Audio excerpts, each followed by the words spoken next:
Cuando quieras, Alejandro. Gracias, Isa. Buenos días, bienvenidos, gracias por estar aquí, amigas y amigos de la prevención. Soy Alejandro Romero, director de los servicios de prevención de MC Mutual. Gracias por acompañarnos hoy en este webinario divulgativo, en el que trataremos la nueva Ley 10/2022 de libertad sexual, conocida popularmente como la ley del solo sí es sí, y centrándonos en las obligaciones que puede implicar dicha ley para las empresas. El pasado 6 de septiembre se publicó en el Boletín Oficial del Estado la Ley Orgánica 10/2022 de Garantía Integral de la Libertad Sexual, que está en vigor desde el 7 de octubre y cuyo objeto es la protección del derecho a la libertad sexual y la erradicación de todas las violencias sexuales.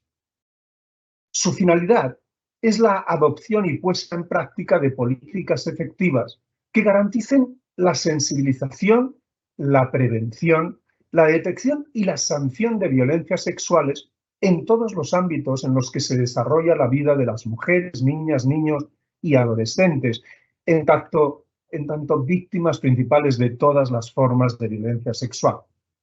El artículo 12 de esta ley especifica las medidas de prevención y sensibilización que deberán llevar a cabo las empresas, entre las cuales parece que se encuentra la obligación de incluir en sus evaluaciones de prevención de riesgos el riesgo de violencia sexual en todos aquellos puestos ocupados por mujeres. Entre el decálogo de los fines perseguidos por las medidas de protección integral y de prevención se encuentran el de fortalecer las medidas de sensibilización ciudadana y de prevención, promoviendo la sensibilización e información en el ámbito laboral, así como garantizar la autonomía económica de las víctimas con el fin de facilitar su empoderamiento y su recuperación integral a través de ayudas y medidas en el ámbito laboral. Dada la reciente publicación de esta ley, aún no ha habido tiempo suficiente para traducir estas obligaciones en acciones concretas, con lo que se ha suscitado entre las empresas y los profesionales de la prevención numerosas dudas acerca de cuál puede ser su alcance real. Como ya indicábamos en el programa, el principal objetivo de este webinario es presentar las implicaciones en materia laboral de la nueva Ley Orgánica de Garantía Integral de la Libertad Sexual, así como debatir sobre el impacto de la misma en la práctica de la gestión de la prevención de los riesgos laborales de las empresas. Durante el transcurso de las exposiciones, os agradeceré escribáis vuestras preguntas a través del chat, indicando, si es posible, a qué ponente va dirigida e intentarán responderlas todas al finalizar el webinario durante el turno de preguntas. Y ya, sin más preámbulos y para no robar más tiempo a los ponentes, vamos a empezar con ellos, con las ponencias. En primer lugar, intervendrá Francesc Martí Fernández. Francesc Martí es licenciado en Psicología por la Universidad de Barcelona, técnico superior en Prevención de Riesgos Laborales y especialista en Ergonomía y Psicosociología del Trabajo. Toda la vida laboral de Francesc ha estado dedicada a la prevención de los riesgos laborales y concretamente a los riesgos psicosociales, y trabaja desde hace más de 12 años en MC Mutual, como técnico especialista en psicosociología en la división de los servicios de prevención. Ha asesorado y colaborado con múltiples organizaciones en el diseño de programa de evaluación e intervención de riesgos psicosociales y ha intervenido activamente en el diseño de todos los productos y servicios en materia de prevención de riesgos psicosociales y promoción de la salud de MC Mutual.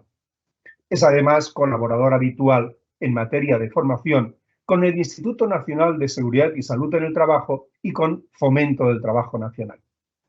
Francesc, en su ponencia, presentará brevemente la nueva Ley de Garantía Integral de la Libertad Sexual para centrarse luego en explicar qué dice en relación con el ámbito laboral, señalando las implicaciones para las empresas y las posibles dudas que pueda suscitar su aplicación. Asimismo, Francesc, espero que nos recuerde los recursos que disponemos en nuestro portal de prevención y que pueden ayudar a los responsables de prevención de las empresas a cumplir con algunos de los requerimientos de esta ley. Pues cuando quieras, Francesc, para cumplir con el horario previsto, dispones de 25 minutos. Muy bien, muchas gracias, Alejandro. Bon dia a tothom, buenos días, bienvenidos. Bien, como decía Alejandro, yo haré una exposición a modo de introducción para poner un poco en contexto de qué se trata la nueva Ley Orgánica 10/2022 de libertad sexual, para centrarme rápidamente sobre qué implicaciones tiene para las empresas, para señalar las obligaciones que pueden derivar del redactado del texto de esta nueva ley y para señalar también las dudas que al menos a mí me suscita en las implicaciones, las obligaciones para las empresas. Bien, como sabéis, el título de la ley es el de Garantía Integral de la Libertad Sexual, pero quizás es más conocida, antes ya lo decía Alejandro, como la ley del solo sí es sí, en relación a la necesidad de que las mujeres expresen de una forma explícita y clara su consentimiento ante una relación sexual con un hombre. De lo contrario, se podría, en caso de duda, considerar pues, que no ha habido consentimiento, que por lo tanto se trataría de una agresión. En esta ley, el tema del consentimiento es un aspecto clave. En parte viene derivada esta ley o motivada por sentencias como las de la Manada, que todos conocemos. Así que el tema del consentimiento es clave. Luego, al final de la ponencia, si tengo tiempo, que seguro que sí, os pondré un vídeo sobre el consentimiento que invita, creo que, a la reflexión, sobre todo a los hombres, y que creo que puede ser interesante de ver. Bien, esta ley tiene como objetivo, también lo decía Alejandro, ¿no? Garantizar las libertades sexuales, erradicar la violencia sexual y sobre todo también proteger y atender a las víctimas de violencia sexual, que son principalmente mujeres, niños, niñas y adolescentes.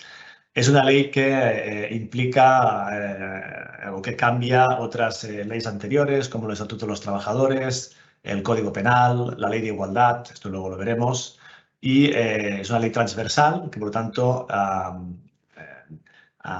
trata distintos ámbitos de la sociedad, ¿no? El ámbito educativo, el jurídico, los servicios sociales y sanitarios y también el ámbito laboral, que es el que nos va a ocupar a nosotros hoy aquí.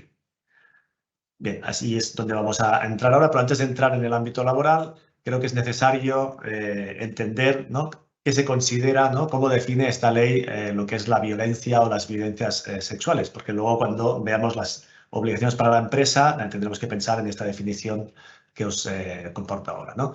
Dice que las violencias sexuales son los actos de naturaleza sexual no consentidos o que condicionan el libre desarrollo de la vida sexual en cualquier ámbito público o privado, incluyendo la agresión sexual, el acoso sexual. Esto aquí ya estábamos, ya conocíamos este concepto de la Ley de Igualdad, pero también incluye la explotación de la prostitución, así como los delitos contra menores previstos en el Código Penal.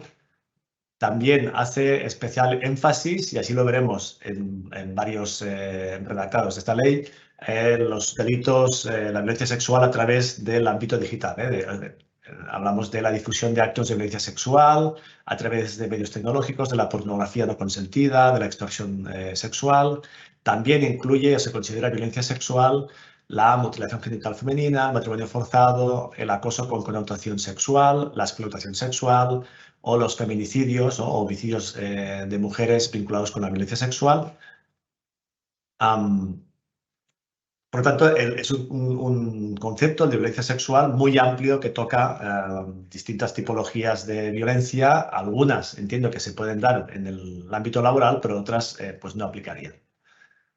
Bien, pues en relación con el ámbito laboral, esta ley de garantía integral de violencia sexual, hay 3 artículos que tienen relación con el ámbito laboral. Ya lo decía Alejandro, el artículo 12, que habla sobre prevención y sensibilización en el ámbito laboral. Luego también hay el artículo 16, el punto 2 específicamente, que habla sobre la seguridad de los espacios públicos, en este caso en el ámbito laboral, o sea, en el centro de trabajo. Y luego también el artículo 38, que habla de los derechos laborales y de la seguridad social de las víctimas. Así que ahora vamos a ver un poco el redactado de estos 3 artículos para comentarlos. Y empezamos por el primero, el de prevención y sensibilización en el ámbito laboral. Y dice el primer punto que las empresas deberán promover condiciones de trabajo que eviten la comisión de delitos y otras conductas contra la libertad sexual y la integridad moral en el trabajo, incidiendo especialmente en el ya conocido acoso sexual y acoso por razón de sexo, en los términos previstos en el redactado del artículo 48 de la Ley de Igualdad. Este primer párrafo es, como veremos luego, prácticamente una copia del redactado del artículo 48. Por tanto, no aporta mucha novedad. Sí que es nuevo el que se haga énfasis en los delitos que puedan cometerse a través del ámbito digital. Y luego continúa que también deberán arbitrar procedimientos específicos para la prevención y para dar cauce a las denuncias o reclamaciones que puedan formular quienes hayan sido víctimas de estas conductas. Esto también está en el redactado del artículo 48, la necesidad de tener protocolos de actuación frente al acoso sexual y por razón de sexo. Y otra vez, en la última parte de este párrafo, incluye los sufridos en el ámbito digital. Esto también es nuevo. Si os fijáis, como decía, esto ya se decía en la Ley de Igualdad, pero en la Ley de Igualdad, en el artículo 48, antes hablábamos de medidas específicas para prevenir el acoso sexual y el acoso por razón de sexo en el trabajo. Y es que el redactado es prácticamente el mismo, pero haciendo solo referencia al acoso sexual y por razón de sexo, también habla de los procedimientos para dar causa a las denuncias. O sea, el artículo 12 no hace más que copiar este párrafo y ampliar el concepto, y no solo hablaremos de acoso sexual y por razón de sexo, sino que modificamos el artículo 48 y hablamos de la prevención de la comisión de delitos y otras conductas contra la libertad sexual y la integridad moral en el trabajo. Es decir, que el artículo, la ley de garantía integral de violencia sexual modifica el artículo 48 y amplía el foco. No solo nos fijaremos en el acoso sexual y por razón de sexo, sino en otros tipos de violencia sexual. Y la otra novedad, como decía, es el tema de los delitos, el acoso o el ciberacoso sexual, o los delitos cometidos a través de las redes de comunicación, del envío de mensajes, de WhatsApps, o sea, todo lo que está en el ámbito digital. Esta novedad es una necesidad porque en los últimos años ha habido un boom, como todos sabemos, en el uso de las tecnologías de la información y la comunicación, ¿no? De los mensajes, de los contenidos digitales, y este uso cada vez más frecuente pues también conlleva un abuso o un mal uso de las redes, y a través de las redes pues se cometen delitos de tipo sexual, ¿no? De extorsión, de difusión de contenidos íntimos, privados, de la vida privada de las personas, que también hay que contemplar en el ámbito digital, porque estos delitos se dan con menores, se dan en la sociedad, pero también se dan en el ámbito digital, ¿no? Hay un caso que es tristemente famoso, que es el caso Iveco, el de una empleada de Iveco que se suicidó tras viralizarse un vídeo de contenido sexual donde salía esta persona en acto sexual, en acto íntimo, y este vídeo, no se sabe cómo, llegó a los compañeros de trabajo y se viralizó entre estos. Y bueno, esto conllevó una presión por parte de esta mujer, ¿no? Los compañeros pues se ve que acudían donde estaba el puesto de trabajo de esta mujer para ver quién era, la señalaban. Al marido también se ve que trabajaba en la empresa y ella tenía miedo de que pues este vídeo llegara a su marido. Bueno, al final este caso pues tuvo un triste desenlace, la mujer se suicidó y hubo una investigación, y al final la sentencia fue archivada, el caso fue archivado sin ninguna sentencia porque no se, por falta de un autor conocido en un delito de revelación de secretos, ¿no? Que está reconocido en el Código Penal, no se encontró quién fue el primero que obtuvo este vídeo y lo difundió entre los compañeros de trabajo. Ahora, esta nueva ley de garantía integral de la violencia sexual ha modificado, por ejemplo, el Código Penal y el delito, y se ha incluido en el artículo 197.7 del Código Penal el delito de difundir.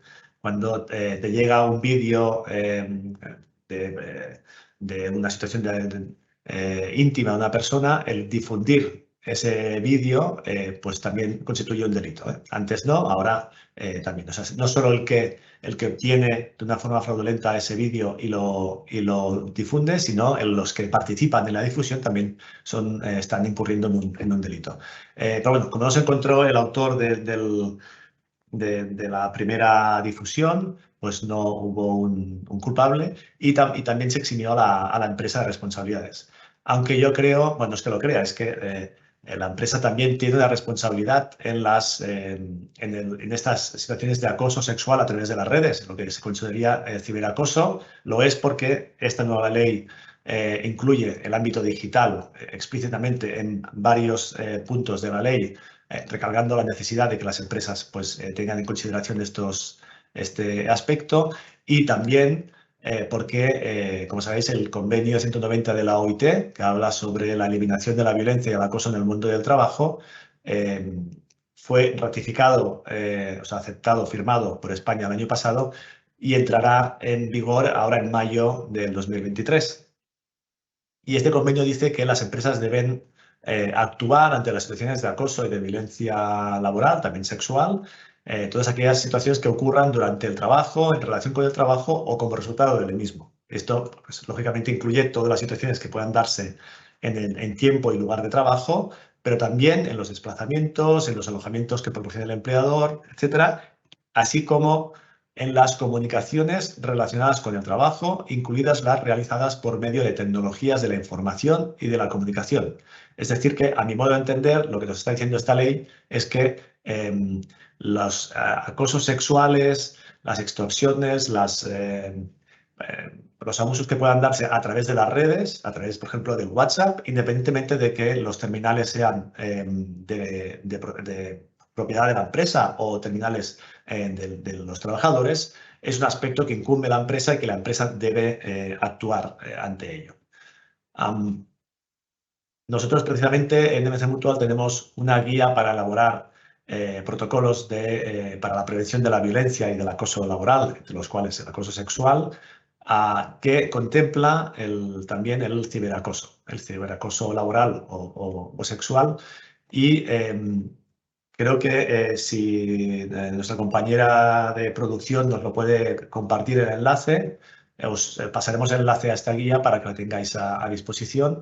Es una guía para la elaboración de protocolos para actuar frente a casos pues, como este y otros de casos de acoso y de violencia que se dan en el ámbito laboral. Bien, sigue el artículo 12, dice las empresas podrán establecer medidas que deberán negociarse con los representantes de las personas trabajadoras, tales como la elaboración y difusión de códigos de buenas prácticas, la realización de campañas informativas, protocolos de actuación o acciones de formación. Bueno, esto no comporta ninguna novedad porque tal cual este párrafo ya estaba en el artículo 48 antes de la modificación de esta nueva ley, de la ley de igualdad. En la ley de igualdad ya encontramos este párrafo. Lo que sí que es nuevo es que en este artículo 12 recalca que el ámbito de actuación o las personas que están protegidas no son únicamente las trabajadoras, digamos, indefinidas o fijas en la plantilla, sino toda la plantilla de la empresa, independientemente de cuál es su modalidad de contratación. También las personas que están contratadas como fijos discontinuos, los de duración determinada, las personas que están en prácticas, las becarias, las personas que realizan voluntariados, incluso aquellos que están contratados a través de una ETT. Todas estas personas deben estar protegidas o están protegidas por el artículo 12 de esta nueva ley. Y seguimos con el artículo 12, que es el principal, es el que más temas toca en relación al ámbito laboral. Dice, las empresas promoverán la sensibilización y ofrecerán formación para la protección integral contra las violencias sexuales a todo el personal a su servicio. O sea, deberemos formar a toda la plantilla, hombres y mujeres, sobre la protección integral contra las violencias sexuales. Y aquí a mí me salta una duda de a qué se refiere con violencias sexuales. Si nos acogemos a la definición que hace al inicio esta misma ley, violencia sexual sería acoso sexual y acoso por razón de sexo. A eso ya estamos habituados, ya veníamos hablando de ello en la ley de igualdad. Entiendo que también se refiere, como novedad, a las agresiones sexuales, pero bueno, la definición de violencias sexuales va mucho más allá, habla de violencia de delitos contra menores, entiendo que aquí no entraría, habla de, no sé, de feminicidios, de explotación sexual, habla de muchos otros aspectos que bueno, no queda claro hasta qué punto, hasta dónde tiene que ir esta formación. Si esta formación tiene que sensibilizar y formar a la plantilla sobre estos aspectos que van más allá del ámbito laboral, o nos tenemos que ceñir únicamente a aquellos supuestos de violencia sexual que podemos, de una manera lógica, encontrarnos en el ámbito laboral, que para mí son pues, el acoso sexual y por razón de sexo y la agresión sexual que puede darse pues, por parte de un tercero, ¿no? Una persona ajena a la organización o de un compañero, ¿no? Pero en todo caso, habrá que definir estas obligaciones de formar de la empresa en qué se circunscribe en cuanto al concepto de violencia sexual. Bueno, para dar respuesta a esta obligación de la empresa, nosotros en la Mutua tenemos un campus de prevención con un amplio catálogo de cursos de formación, entre los cuales pues, tenemos unos en el ámbito de los riesgos psicosociales y entre estos alguno como el de gestión del acoso laboral, sexual y por razón de sexo que puede dar respuesta en parte a esta obligación. Lógicamente, también nosotros estamos un poco a la expectativa de en qué se va a traducir esta obligación, qué quiere decir formar para protegerse de la violencia sexual. Cuando lo tengamos algo más claro, pues a lo largo de este año y el próximo tendremos más oferta formativa, tendremos algún curso que dé respuesta a esta obligación. Muy bien, el artículo 12 sigue. Habla también de que las empresas deberán, y esto también es interesante, incluir en la valoración de riesgos de los diferentes puestos de trabajo ocupados por trabajadoras la violencia sexual entre los riesgos laborales concurrentes, debiendo formar e informar de ello a sus trabajadoras. Antes hablamos de formación para la protección integral contra las violencias sexuales que debemos dar a toda la plantilla. Ahora decimos que tenemos que formar e informar solo a las trabajadoras de la concurrencia, de la posibilidad de que en su puesto de trabajo se puedan ver expuestas a violencia sexual. Entiendo que cuando habla de violencia sexual se refiere, como decía antes, a acoso sexual, acoso por razón de sexo y agresión sexual. Y que también en la evaluación de riesgos, aquí tenemos también entre todos ver cómo se va a concretar esto, en la evaluación de riesgos hay que considerar la violencia sexual en aquellos puestos de trabajo ocupados por trabajadoras o que puedan ser ocupados por trabajadoras. En la mayoría de puestos de trabajo pueden trabajar tanto hombres como mujeres. Igual hay algún sector muy específico en la construcción donde a lo mejor pues, no vamos a encontrar mujeres, pero en la mayoría de puestos de trabajo, en la mayoría de empresas, tendremos o podemos tener fácilmente mujeres trabajando en ese puesto de trabajo, con lo cual casi que vamos a universalizar el riesgo de violencia sexual en prácticamente todas las empresas y todos los puestos de trabajo. Yo lo que entiendo que lo que viene a decir aquí es que tenemos que valorar el riesgo de que ocurran agresiones sexuales, acoso sexual y acoso por razón de sexo. Si hablamos de acoso sexual y por razón de sexo, no es ninguna novedad. De hecho, como sabéis, en la Ley de Igualdad, en el artículo 46, dice que, bueno, el 45 obliga a las empresas a hacer planes de igualdad y a considerar políticas de igualdad efectiva entre mujeres y hombres. Y en el artículo 46 habla de la fase de diagnóstico de este plan de igualdad y, entre otros aspectos, dice que hay que hacer un diagnóstico de qué factores pueden incidir en la presencia en que se dé un caso de acoso sexual o razón de sexo. Por lo tanto, lo que nos está pidiendo aquí ya nos lo pide en el artículo 46 de la Ley de Igualdad, de diagnosticar y adoptar medidas para la prevención del acoso sexual y por razón de sexo.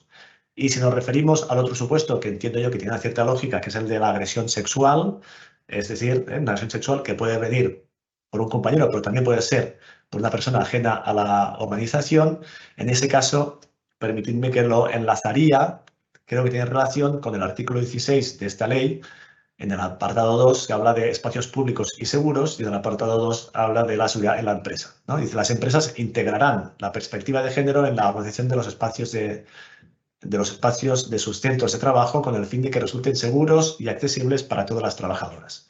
Y ahí entiendo que lo que nos está pidiendo es que evaluemos si se dan factores de riesgo que puedan facilitar o aspectos de las instalaciones, del centro de trabajo, que puedan facilitar que se pueda dar una agresión sexual a las trabajadoras, ¿no? Pues zonas poco vigiladas, puertas, accesos que no estén controlados, pasillos pues, con poca iluminación, con recovecos, ¿no? Escaleras de emergencia, accesos al parking, también lo que es alrededor del centro, ¿no? Pues si hay jardines, si hay parkings, si hay un área alrededor del centro, pues si está bien iluminado, si es accesible, si en todo momento las trabajadoras se pueden comunicar con algún compañero o con alguien de seguridad para que las pueda socorrer en caso de agresión. Yo entiendo que lo que nos está pidiendo el artículo 12 cuando habla de evaluación de riesgos se refiere a esto en cuanto a la agresión sexual. Y en ese sentido también tenemos, con esto ya estoy acabando, tenemos otra guía que nos sirve o que orienta en cómo implantar un plan de prevención de la violencia laboral externa, aquella violencia que viene dada por el trato con usuarios o con personas ajenas a la organización, que no habla explícitamente de la agresión sexual, pero que nos puede ir bien porque nos da algunas instrucciones de cómo evaluar estos factores de las condiciones de trabajo relacionados con espacios no vigilados, privada, accesos a zonas privadas, iluminación del recinto, medidas de aviso, de alarma. Creo que, bueno, pues echarle un vistazo a esta guía que también nuestras compañeras de producción van a compartir con vosotros a través del chat, pues os puede orientar un poco. Y bueno, y para terminar este artículo 12 dice que las empresas que hagan sus deberes en relación a lo que te pide la norma, la ley que estamos tratando, pues serán reconocidas con un distintivo de empresas por una sociedad libre de violencia de género y que el procedimiento para otorgar este distintivo pues aún está pendiente de desarrollarse y se desarrollará a través de un Real Decreto en su momento. Y el último artículo que tiene relación con el ámbito laboral es el artículo 38, que establece los derechos laborales y de seguridad social de las personas víctimas de violencia sexual. Dice que las personas víctimas de violencia sexual tendrán derecho, en los términos que establece el Estatuto de los Trabajadores, a la reducción o reorganización del tiempo de trabajo, a la movilidad geográfica, al cambio de centro de trabajo, a la adaptación de su puesto de trabajo por razón de la discapacidad que pueda derivarse de la situación en su reincorporación, a la suspensión de la relación laboral con reserva del puesto de trabajo y a la extinción del contrato de trabajo, ¿no? Son una serie de derechos que se reconocen a las personas víctimas de violencia sexual, así como también el derecho a la protección por desempleo. Y dice también que las empresas que formalicen contratos de interinidad para sustituir a las trabajadoras víctimas de violencia sexual podrán modificar el 100% de las cuotas a la seguridad social. Y por último, el apartado 4 dice que las ausencias o faltas de puntualidad al trabajo motivadas por la situación física o psicológica derivada de la violencia sexual se considerarán justificadas y serán remuneradas cuando así lo determinen los servicios sociales o servicios de salud, según proceda, sin perjuicio de que la persona víctima pues también tendrá que comunicarlo a la empresa en la mayor brevedad posible. Para mí que la clave es cómo se va a comunicar o quién acredita y cómo informa a la empresa de que esta persona es víctima de violencia sexual. En el artículo 37 comenta que quien acredita esto pues serán o los servicios sociales o los servicios de salud o inspección de trabajo, según el caso, pero cómo se concreta esto pues es una de las dudas que me suscita. Y simplemente añadir que el apartado 5 de este artículo dice también que estos mismos derechos también aplican a las trabajadoras autónomas que sean víctimas de violencia sexual, a las cuales pues, se pueden acoger al CATA, al cese de actividad del trabajador autónomo, con una serie de características que define en este párrafo, cuando sean víctimas de violencia sexual. Y no quiero alargarme más porque voy justo de tiempo, pero me gustaría poneros, antes de terminar este vídeo que os prometí al principio, que habla Si aún no entiendes el del concepto de consentimiento. consentimiento, imagínate que en vez de iniciar una relación sexual con alguien, te ofreces a prepararle una taza de té. Preguntas, oye, ¿quieres una taza de té? Y él o ella responde, sí, claro, me encantaría una taza de té, gracias. Entonces, sabes que quiere una taza de té. Si cuando preguntas, oye, ¿quieres una taza de té? Te responde, bueno, no sé. Entonces puedes preparar o no la taza de té, pero ten en cuenta que tal vez no se la beba. Y si no se la bebe, entonces, y esto es lo más importante, no le obligues a bebérsela. El simple hecho de haber preparado una taza de té no te da derecho a obligar a nadie a bebérsela. Y si la respuesta es no gracias, entonces no prepares té. En absoluto. No hagas té, ni obligues a nadie a beber té. Ni te enfades si la persona no quiere té. ¿Entiendes que no quiere té? Es posible que te diga, sí, gracias, qué amable eres. Y que luego, cuando traes el té, haya cambiado de opinión y no lo quiera. De acuerdo, es un fastidio que hayas dedicado tiempo a preparar el té. Pero la otra persona no tiene la obligación de beberlo. Primero quería té y ahora no lo quiere. A veces las personas cambian de opinión en el tiempo que se necesita para hervir el agua, preparar el té y añadir la leche. Y está bien si la gente cambia de opinión. Tú sigues sin tener derecho de obligar a nadie a beber té. Y si la persona está inconsciente, no le prepares té.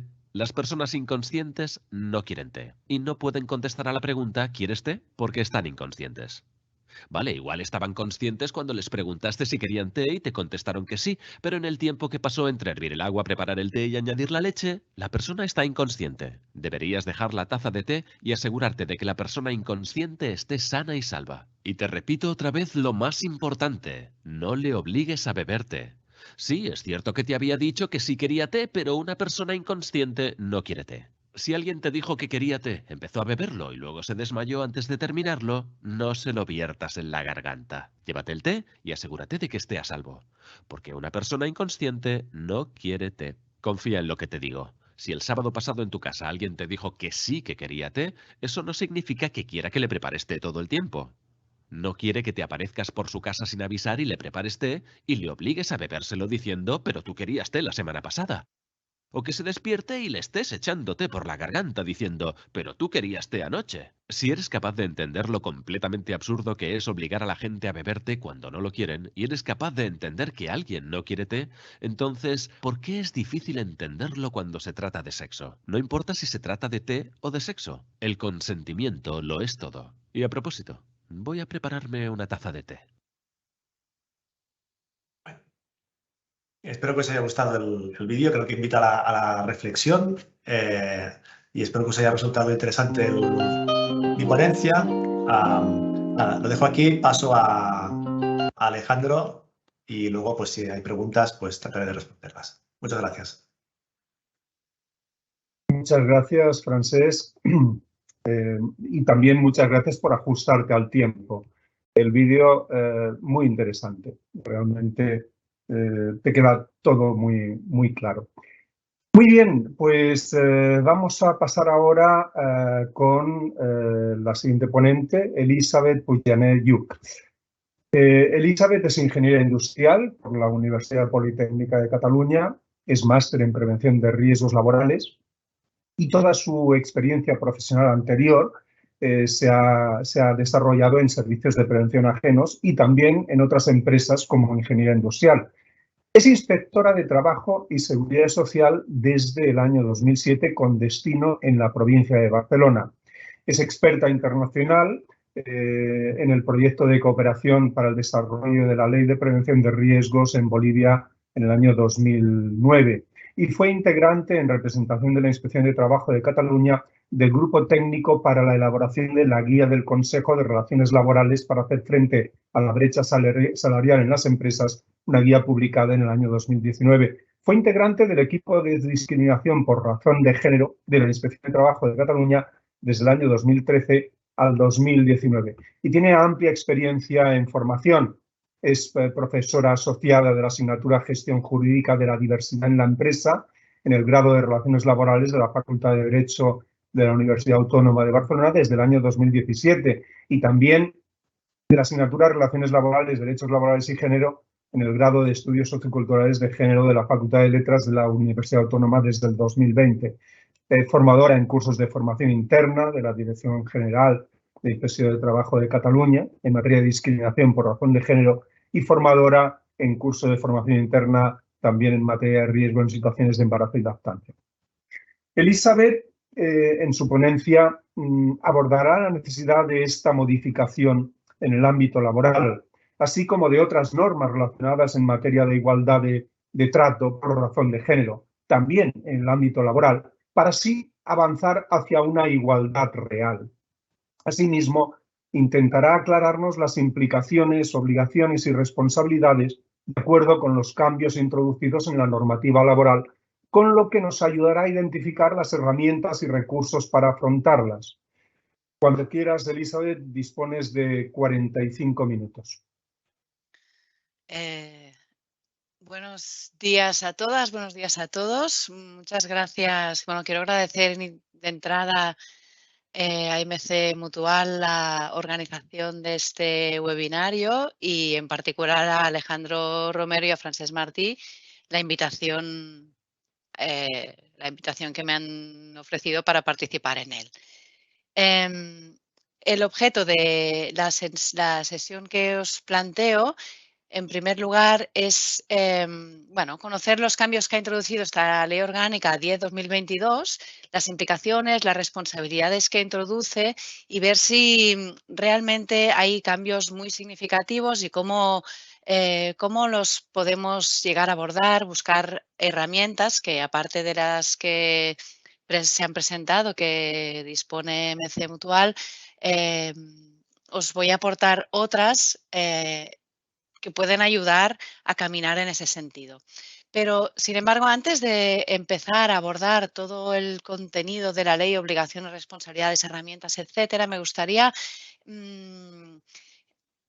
plantear un poco el tema de cómo vamos a tomar conciencia, cómo podemos intentar ver todo el contenido de esta ley desde una perspectiva o tomando conciencia de cuál es, desde dónde estamos mirando la ley.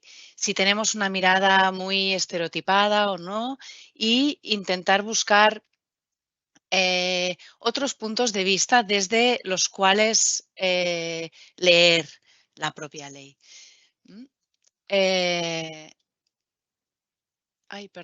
En ese sentido, bueno, estos son los temas que vamos a tratar: la aproximación a la teoría de género, integración de la perspectiva de género, y luego abordaremos las medidas laborales que ya ha desarrollado Francesc en su intervención, y abordaremos también la aplicación práctica que puede tener en cuanto a evaluación de riesgos, formación y, creo yo, también muy interesante, especial incidencia en materia de vigilancia de la salud. De acuerdo. Entonces, para hacer esta aproximación, para intentar abordar todo esto desde una perspectiva de género, poniéndonos otras gafas, a ver si podrían ustedes nombrar una científica o responder a estas preguntas. Una científica, una pintora, una escritora. Sería más sencillo buscar una escritora mujer. Una filósofa. ¿Conocen cómo se llama la esposa de Donald Trump? Yo creo que la mayoría de nosotros y de nosotras es capaz de conocer esa respuesta, pero ¿alguien sabe cómo se llama el esposo de Jacinta Ardern? ¿Alguien sabe quién es ella? Bueno, ella es la presidenta de Nueva Zelanda. Igual que Donald Trump es el expresidente de Estados Unidos. Bueno, hay cosas que se conocen, hay cosas que no, pero bueno, el hecho de que se conozcan unas y otras no es baladí, es porque tenemos una cultura determinada.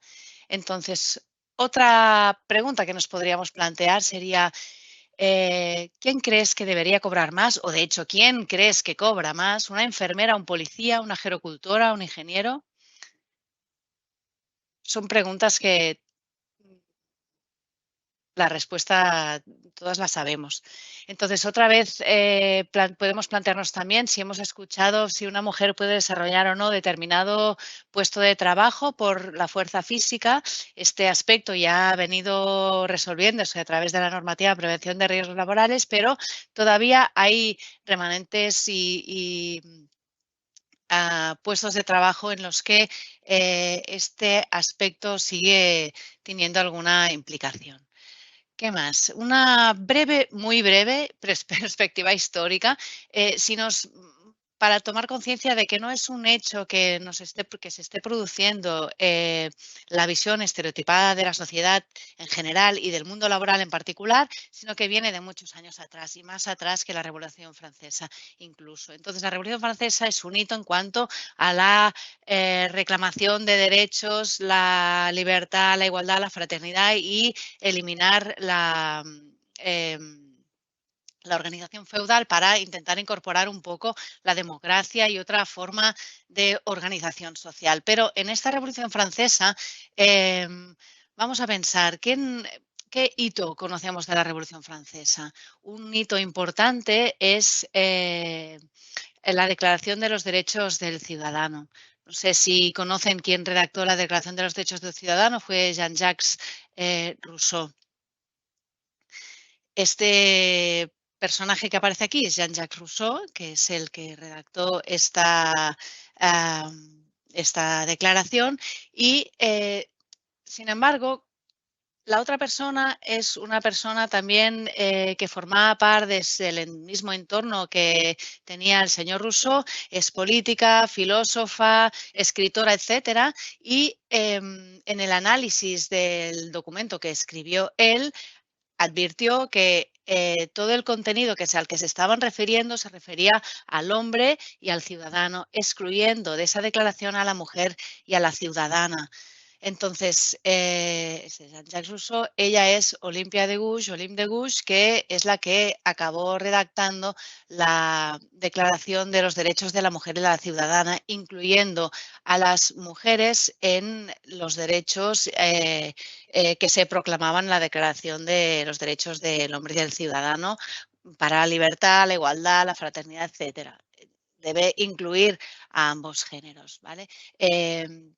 Para una referencia también de Rousseau es que es el autor del texto de Emilio La educación, que hace referencia a cómo debe producirse la educación de las personas, de las niñas y de los niños. Y en particular hace estas referencias que ven ustedes en la pantalla en cuanto a la educación de las mujeres, ¿vale? Este es el punto de partida que tenemos porque no es que nadie haya redactado estos textos ni sea responsable de ellos, pero toda la historia va influyendo en nuestra forma de ver la realidad y esto hace que vayamos conformando nuestra forma, nuestra mirada a través de imbuyendo unos roles de género en general y en el mundo laboral en particular, otorgando a la mujer un rol reproductivo, doméstico, de trabajo no remunerado. Este aspecto se va solucionando recientemente a través de algunas normativas relacionadas con el empleo en el servicio del hogar familiar.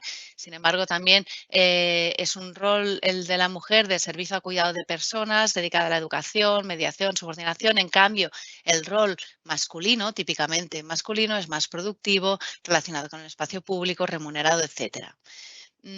Estos roles de género crean estereotipos. Son estereotipos que vinculan la forma de actuar de las personas. Roles de género establecen prescripciones, normas y expectativas de cuál ha de ser el comportamiento de las personas en la vida en general. Entonces, esto se ve, por ejemplo, también, les pongo como ejemplo un escaparate de una conocida marca de ropa que el mensaje que pone en las camisetas que van a ser llevadas en principio para la línea femenina, para las niñas, tiene un mensaje concreto, mientras que el mensaje que se imprime en las camisetas que van a ser llevadas por los niños es otro y tienen caracteres muy distintos. No lo vamos a ver ahora por cuestiones de tiempo, pero les invito, o si después al finalizar queda tiempo, podemos intentar ver alguno de estos vídeos que nos ilustran un poco sobre cómo afectan este tipo de estereotipos en la mirada que tenemos nosotras y nosotros luego en el mundo con la relación con otras personas. Abordando ya la normativa y la normativa relacionada con la igualdad de trato, esta normativa es, iba a decir antigua, pero tiene años. Se inicia ya en la Unión Europea, el Tratado de Roma, el Tratado de Ámsterdam, a través de directivas ya de los años 70 de la no discriminación por tema retributivo, luego se amplía no retribución, hay no discriminación en otros ámbitos de las condiciones de trabajo, etcétera, y va caminando hacia intentar alcanzar una situación de igualdad de trato en el empleo y en las condiciones de trabajo entre mujeres y hombres. Además de la normativa de ámbito europeo, creo que es importante recalcar también el convenio sobre la eliminación de todas las formas de discriminación contra la mujer, conocido como convenio CEDAW de 1984, que entró en vigor en esa fecha, y define discriminación como la que ven distinción, exclusión o restricción sobre la base del sexo que tiene por objeto o tiene como resultado menoscabar o anular el reconocimiento, goce o ejercicio por la mujer, independientemente de su estado civil, de los derechos humanos y libertades fundamentales.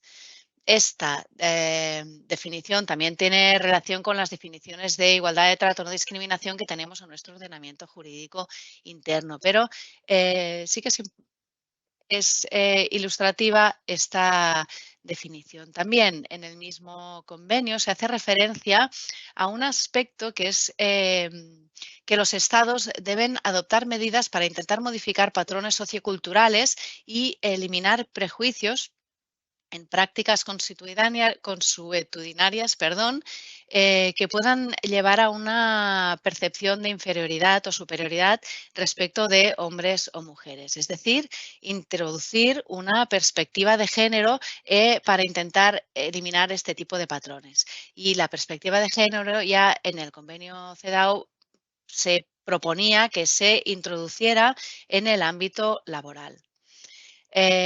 Otro hito que tenemos que también introduce o pretende introducir esta perspectiva de género en la normativa y en la forma de actuar en todos los ámbitos y también en el ámbito laboral son los objetivos de desarrollo sostenible, el cual el objetivo número 5 es el que hace referencia a la igualdad de trato y en particular a la lucha contra la violencia de género y protección y apoyo a las víctimas y promoción de igualdad de género y los derechos de las mujeres en todo el mundo.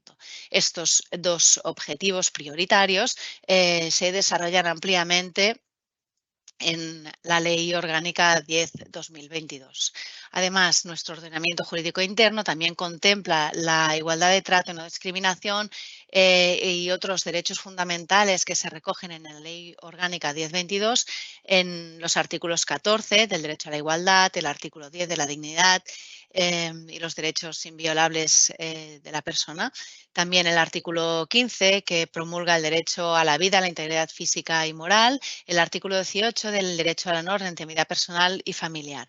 Y también, aunque no en el ámbito de derechos fundamentales, el artículo 35 de la Constitución que establece el deber de trabajar, el derecho al trabajo y proclama que este derecho debe desarrollarse sin que se produzcan situaciones de discriminación por razón de sexo. Es decir, proclama también el derecho a la igualdad de trato en el ámbito laboral. Otra normativa que también debemos tener presente a la hora de la interpretación de la Ley Orgánica 10/22 son el Estatuto de los Trabajadores, por supuesto, que también establece esta igualdad de trato como derecho de las personas trabajadoras en su artículo 4 o en el artículo 28 en cuanto en materia retributiva y la Ley Orgánica 3/2007 que ha sido citada también anteriormente por Francesc, de igualdad de trato entre mujeres y hombres, además de otros reales decretos que desarrollan también algunos aspectos de la Ley Orgánica 3/2007, el Real Decreto que hace referencia a la modificación del tema de planes de igualdad o el Real Decreto de Igualdad Retributiva, el 901 y 902 del año 2020. Otro inciso también, antes del abordaje de la Ley 10/22, relacionado con la Ley Orgánica 3/2007. Aparte del objeto de la ley, de hacer efectivo el derecho a la igualdad de trato y su ámbito de aplicación, en particular también a toda persona física o jurídica, es decir, que incluye las relaciones laborales que se producen en el ámbito empresarial, hace referencia explícita en su artículo 4 a la integración del principio de igualdad y su interpretación en la aplicación de las normas. Es decir, que debemos tener en cuenta el principio de igualdad cuando aplicamos otra normativa. Por ejemplo, la Ley de Prevención de Riesgos Laborales, cuando hacemos la evaluación de riesgos, cuando se imparte formación, también muy importante en cuanto a la vigilancia de la salud y a todas las otras actividades que vengan relacionadas con este aspecto. Todo el desarrollo normativo de la Ley de Prevención de Riesgos Laborales. Otro punto que quiero también recalcar aquí como para enmarcar también la importancia y dónde debemos poner el acento en la interpretación de esta Ley Orgánica 1022 es en relación a este estudio que realizó el Observatorio Vasco sobre Acoso y Discriminación, analizando las decisiones judiciales que se adoptaron en materia de acoso laboral, sexual y discriminatorio en el trabajo entre los años 2013 y 2018. Tengan presente que el porcentaje de sentencias recaídas en este ámbito, en el ámbito penal, eran menos del 20%. La mayor parte de este tipo de situaciones en el ámbito laboral se acaban vehiculando a través de la jurisdicción social, no a través de la jurisdicción penal. Yo creo que el tema de la modificación de los artículos del Código Penal es un artículo que probablemente preocupe bastante al sector empresarial. Sin embargo, los datos ya establecen que debe ser una preocupación y una ocupación de todos y de todos, pero que debemos tener claro que la litigiosidad se produce profundamente en el ámbito social. ¿De acuerdo? Otro tipo de aspecto es que de esta litigiosidad, la mayor parte de la misma se refiere al acoso moral, no al acoso sexual. El acoso sexual se introduce por su relevancia, por la importancia que tiene y por las consecuencias que puede tener después hacia las víctimas y se desarrolla en esta ley orgánica que analizamos hoy. También tener en cuenta que el 88% de situaciones tienen una implicación de acoso descendiente, es decir, jerárquico, de arriba hacia abajo, y que de todas estas resoluciones judiciales analizadas, únicamente las empresas implicadas disponían del protocolo, el denominado protocolo de acoso o la estructuración de medidas para hacer frente a las situaciones de acoso sexual o por razón de sexo. No se ve muy bien, pero es el 84% de las empresas no disponían de ese protocolo. ¿Vale? De ahí la relevancia de organizar y implantar medidas para hacer frente a este tipo de situaciones. Siguiendo en la línea para llegar a la Ley Orgánica 1022, hace referencia también, como ha hecho Francesc, al convenio 190 de la Organización Internacional del Trabajo y la recomendación 260 que lo acompaña. Ambas fueron ya ratificadas por España y entran en vigor en mayo de este año en el Estado español. Bueno, del análisis del convenio 190 y la recomendación 206, lo que vemos es que las implicaciones que incorporan para las empresas se introducen ya, vemos aquí el preámbulo de la Ley Orgánica 1022, se introducen ya en el articulado de esta Ley Orgánica. Por lo tanto, el contenido de este convenio, de las aportaciones que hace el convenio y la recomendación, se han recogido ya en la Ley Orgánica 1022, que no tiene estrictamente una aplicación en el ámbito laboral, sino que es un ámbito mucho más extenso porque abarca todos los sectores de la sociedad, pero que incluye también el ámbito laboral. De la lectura, si quieren, pueden hacer después del preámbulo de esta ley, se hace referencia a todos los artículos que recogen los derechos fundamentales que hemos dicho anteriormente y se hace referencia también, es importante, que las violencias sexuales no son una cuestión individual, sino que son una cuestión social, porque los efectos que puede tener después para las personas afectan a todos los ámbitos de su vida. Y si se producen en el ámbito laboral, tendrá una afectación para la persona, pero tendrá una afectación también para la empresa y tendrá la empresa que lidiar situaciones que si no se hubiera producido esa situación no hubiera tenido que afrontar. ¿Qué más? El objeto, la finalidad de la ley han sido ya abordados también en la exposición de Francesc, únicamente recalcar la definición de violencia sexual como amplía un poco la definición que teníamos de las situaciones de acoso sexual y acoso por razón de sexo. Esta es la relevancia que tiene esta definición, ¿no? Que tendremos que incorporar en nuestro concepto de acoso y acoso sexual el de violencia sexual como acto de naturaleza sexual no consentido y que condiciona el libre desarrollo de la vida sexual en cualquier ámbito. Y por lo tanto, habrá que tener en cuenta otras situaciones como las situaciones derivadas de las situaciones de violencia sexual que puedan producirse a través del ámbito digital, que es una de las grandes incorporaciones que hace esta ley también a la normativa reguladora en el ámbito laboral en cuanto a acoso sexual y acoso por razón de sexo. Abordando las obligaciones de las empresas, las vamos a repetir porque estamos en una jornada destinada fundamentalmente a las empresas. Vamos a recordar que las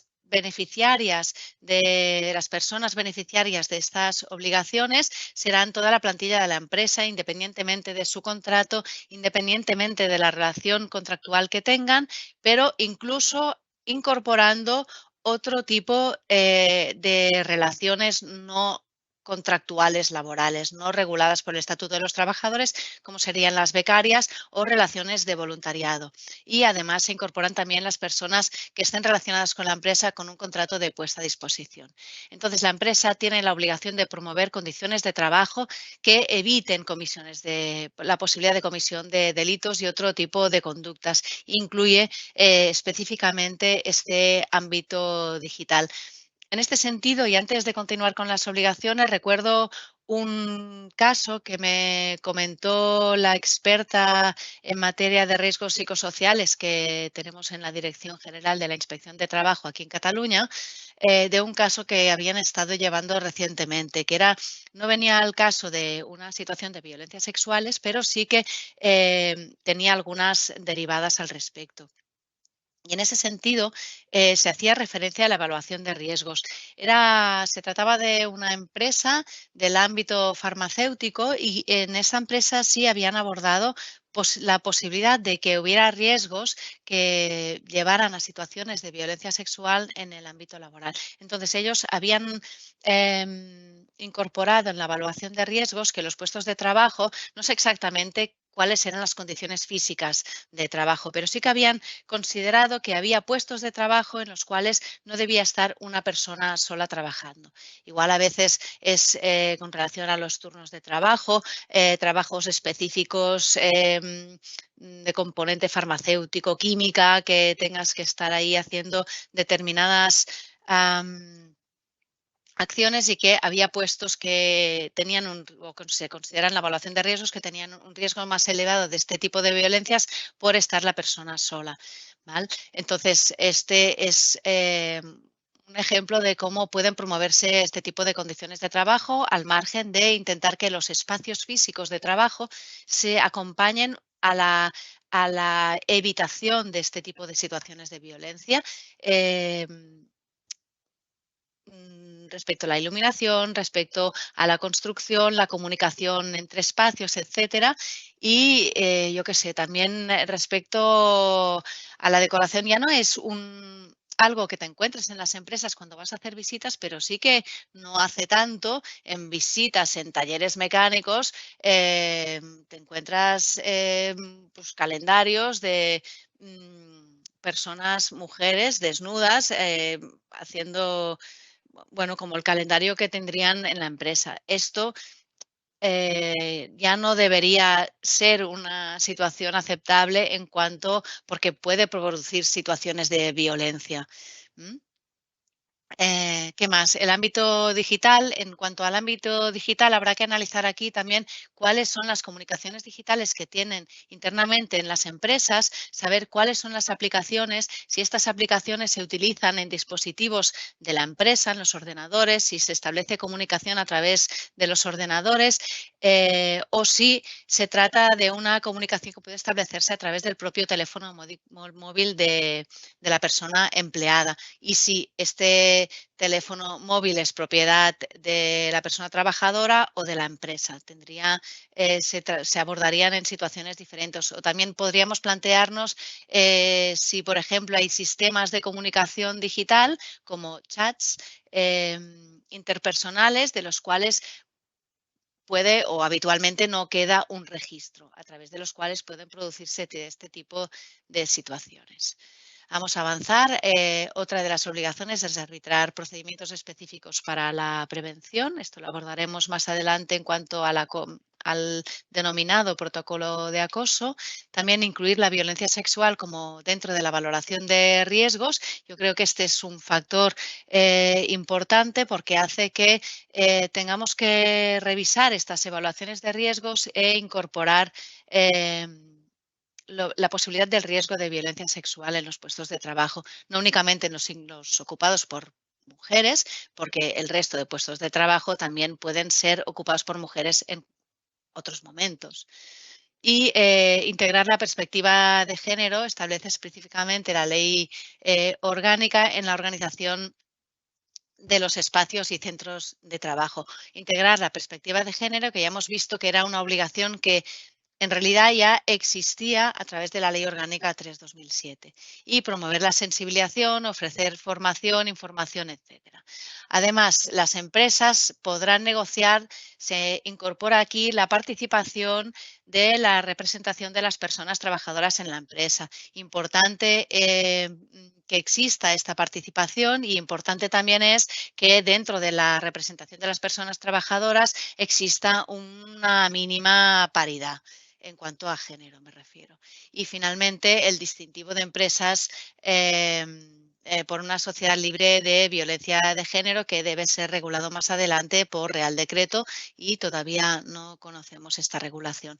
Vamos a pasar rápidamente también sobre los derechos relacionados en esta materia, dentro de la Ley Orgánica 10/22 en cuanto a derechos laborales y de seguridad social. De hecho, estas personas que hayan sido consideradas como víctimas de violencia sexual tienen estos derechos que se relacionan en el artículo 38, reducción o reordenación del tiempo de trabajo, movilidad geográfica, cambio de centro de trabajo, etcétera. En realidad, se acaba equiparando las personas que tienen la consideración de víctimas de violencia sexual con las personas que tenían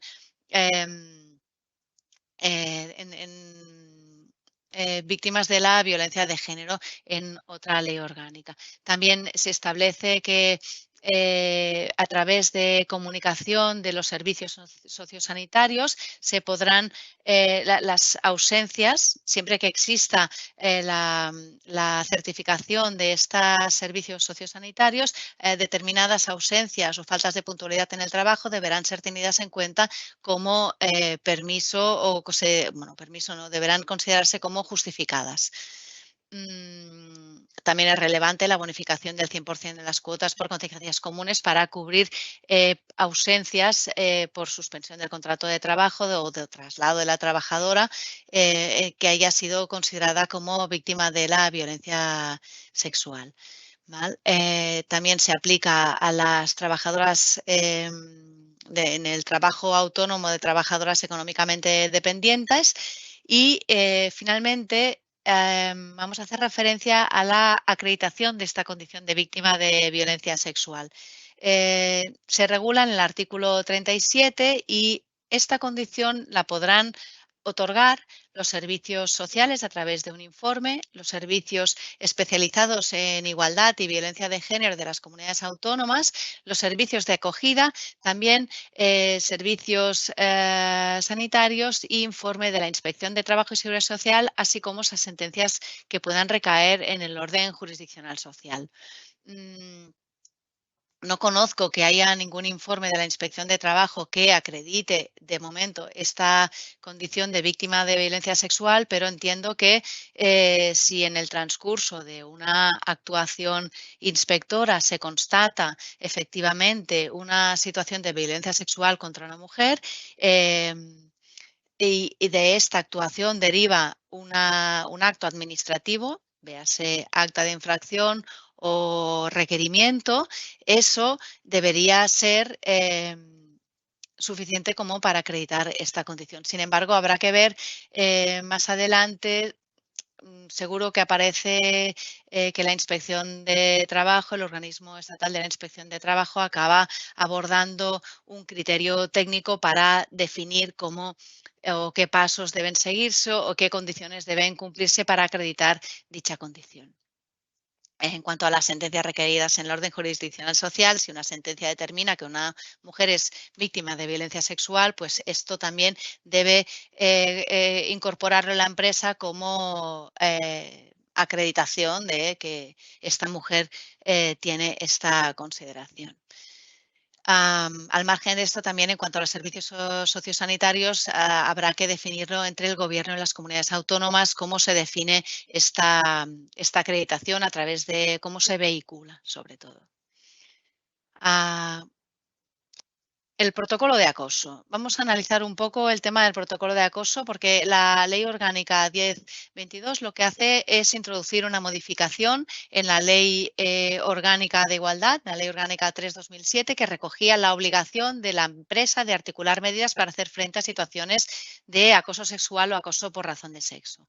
¿De acuerdo? Esta ley lo que hace es trasladar esta obligación a la propia Ley Orgánica 1022. Es decir, se mantiene la obligación de las empresas de articular medidas para hacer frente a las situaciones de acoso sexual, acoso por razón de sexo y también las situaciones de violencia sexual, incluidas las que puedan producirse en el ámbito digital.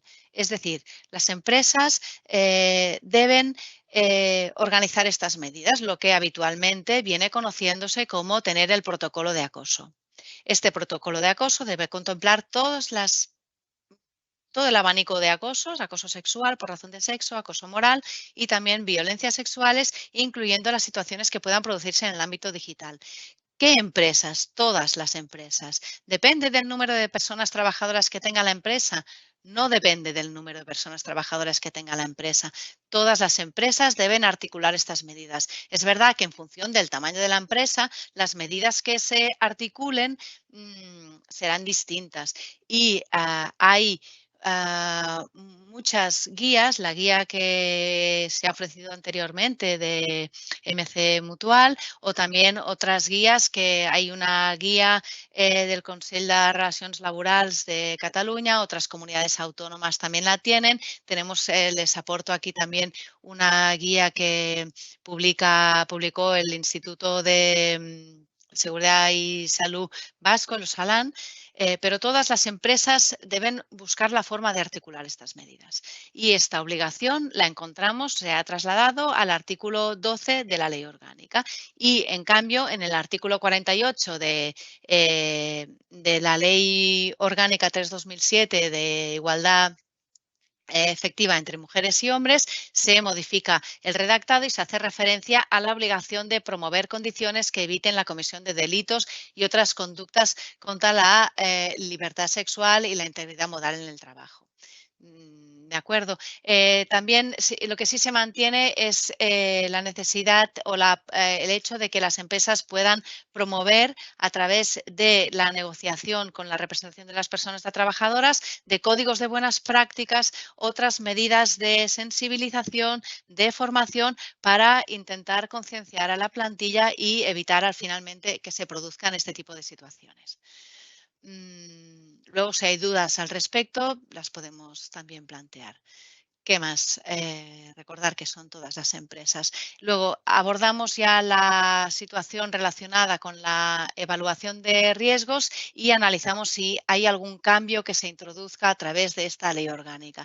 La obligación de integrar la perspectiva de género ya la teníamos anteriormente por la propia Ley de Prevención de Riesgos Laborales, que da esta obligación un poco a través de las administraciones públicas, que son las que tienen que promover esta integración, pero también a través de la Ley Orgánica de Igualdad, que lo introduce directamente a través de su artículo 4, como hemos visto anteriormente. ¿Qué implica? Que hay que integrar en la prevención de riesgos las diferencias que se puedan producir entre mujeres y hombres en cuanto a factores de riesgo, en cuanto a diferentes situaciones que se pueden producir por hecho de la segregación horizontal, por el hecho de que haya dentro de una misma empresa categorías profesionales que estén feminizadas o categorías profesionales que estén masculinizadas.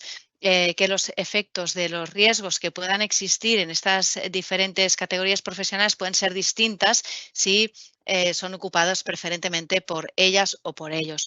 Debe introducir también la posibilidad de situaciones por segregación vertical. El hecho de que los denominados suelo pegajoso y techo de cristal implica que en categorías profesionales porcentualmente, me refiero, pero con categorías profesionales superiores estén habitualmente menos ocupadas por ellas que por ellos, ¿no? Analizar por qué se produce esa situación, si existen riesgos derivados de la mayor dificultad que puedan tener ellas en promover profesionalmente dentro de la empresa, también analizar las situaciones de la conciliación derivadas de la conciliación de la vida familiar y laboral y otras diferencias que se puedan producir. Todas estas obligaciones en principio ya estaban. ¿Qué cambia?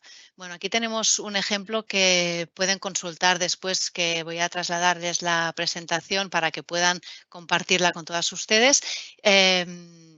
Aspectos a tener en cuenta como diferencias entre mujeres y hombres que podemos analizar para ver si los factores de riesgo cambian, si hay que proponer medidas preventivas distintas, ¿no? Hay riesgos para mujeres mayores de 45 años que pueden no existir para mujeres menores de 45 años, pero sobre todo para colectivos masculinizados. Consecuencias para la salud de las mujeres que son distintas, o otros problemas emergentes relacionados con la salud de las mujeres que están relacionados también con el ámbito laboral. Aquí yo no soy médica ni me dedico a esto, pero sí que es verdad que los protocolos médicos de vigilancia de la salud, ya no solo en vigilancia de la salud en el ámbito laboral, sino en general, hay muchos protocolos médicos que están enfocados desde una perspectiva masculinizada y no tienen en cuenta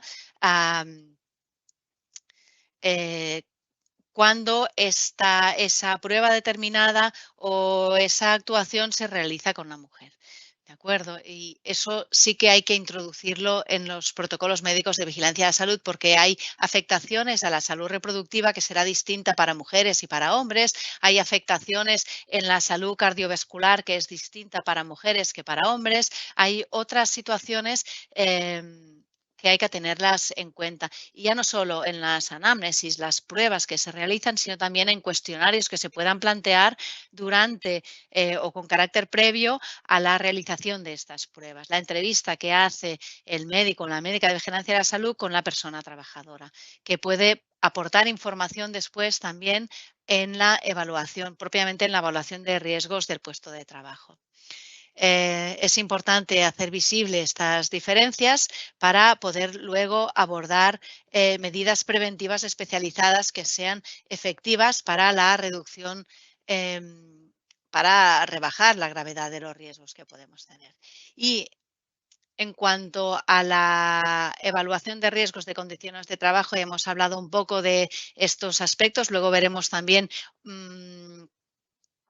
aportaciones como los de las que realiza la Agencia Europea a través de unas fact sheet que incorporan cómo realizar una evaluación o aspectos a tener en cuenta para realizar la evaluación con perspectiva de género y de los ALAN. Centrémonos ahora también en cuanto a la evaluación de riesgos psicosociales, porque sí que es verdad que para la evaluación de posibles situaciones de violencia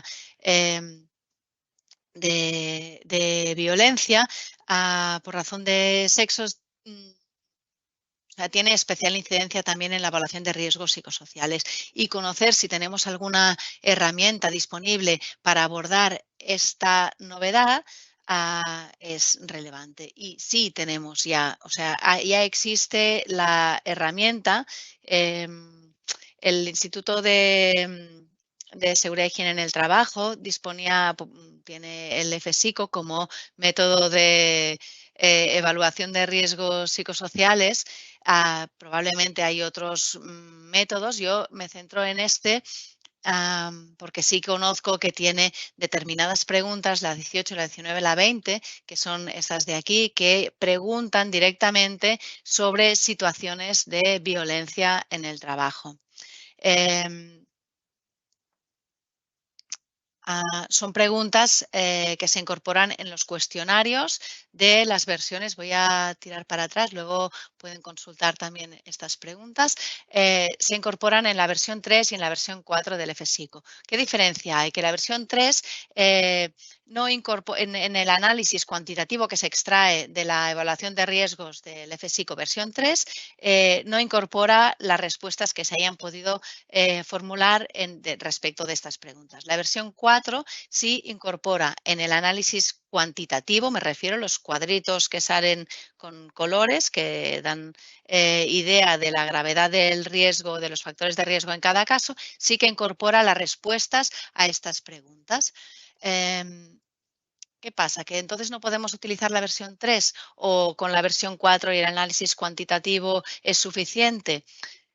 Yo creo que la respuesta debe ser que no en ambos casos, porque además de esta valoración cuantitativa que se realiza en el FSICO, en particular otros métodos también lo pueden incorporar, integrando estas preguntas que preguntan explícitamente sobre situaciones de violencia en el trabajo, aparte de este análisis cuantitativo, es importante, si no imprescindible, hacer un análisis cualitativo que integre en la interpretación de los datos cuantitativos que se obtienen del propio cuestionario otros aspectos que pueden extraerse de la propia empresa. Si la empresa tiene que tener el protocolo de acoso, pues conocer cómo es el protocolo de acoso, cómo se ha realizado, si ha participado la representación de las personas trabajadoras, conocer el plan de igualdad de la empresa, si la empresa lo tiene, que lo tiene que tener, si tiene más de 50 personas trabajadoras, cuál es la distribución por géneros de la plantilla, de las distintas categorías profesionales, cuál es la promoción profesional que se produce en función de cada género, y otras situaciones relevantes también, como situaciones relacionadas que se integran en el propio diagnóstico del plan de igualdad, relacionadas con la materia retributiva y la transparencia retributiva también. Si se incorpora también esto en el plan de igualdad, también analizar situaciones que puedan o información que pueda obtenerse a través de la vigilancia de la salud, como les decía antes, si tenemos una vigilancia de la salud estructurada y que aporta datos con esta perspectiva de género, también se pueden incorporar. Con perspectiva de género me refiero que también las personas en la entrevista pueden manifestar si ellas consideran o manifiestan que han sido víctimas o que se han producido situaciones de violencia en el trabajo, de violencia en distintos rangos. No hace falta que sean agresiones físicas necesariamente. Todas estas informaciones deben incorporarse para el análisis cualitativo de los datos obtenidos de la evaluación cuantitativa de riesgos psicosociales. Aquí yo creo que Francesc también nos ayudará en la interpretación que he hecho yo del FSICO después, pero que son informaciones que podemos utilizar tanto en la evaluación de riesgos psicosociales como también en la evaluación en general de las condiciones de trabajo. Abordada el tema de la evaluación de riesgos psicosociales, decir también que una de las incorporaciones de esta ley orgánica se refiere a la formación y sensibilización, y esta formación debe introducirse en realidad podría introducirse como la formación en prevención de riesgos en el propio puesto de trabajo, incorporando toda esta revisión que se puede hacer de la evaluación propiamente de riesgos y se podría vehicular a través de la formación en prevención de riesgos laborales. También en cuanto a estas son las preguntas de los cuestionarios y aquí tienen de la Agencia Europea un cuadro resumen que tiene esta fact sheet relacionada con la evaluación de riesgos con perspectiva de género y hace referencia a factores que se puedan tener en cuenta biológicos, físicos, utilización de productos químicos en distintos por sectores de ocupación. También el Osalan tiene unas pautas para la integración de la perspectiva de género y la actuación en cuanto a dentro de la evaluación de riesgos. Y así, en líneas generales, hace referencia a la revisión de las políticas de seguridad, las políticas de igualdad, garantizar servicios de salud laboral, etc. Todos estos aspectos que hemos ido relacionando durante la exposición.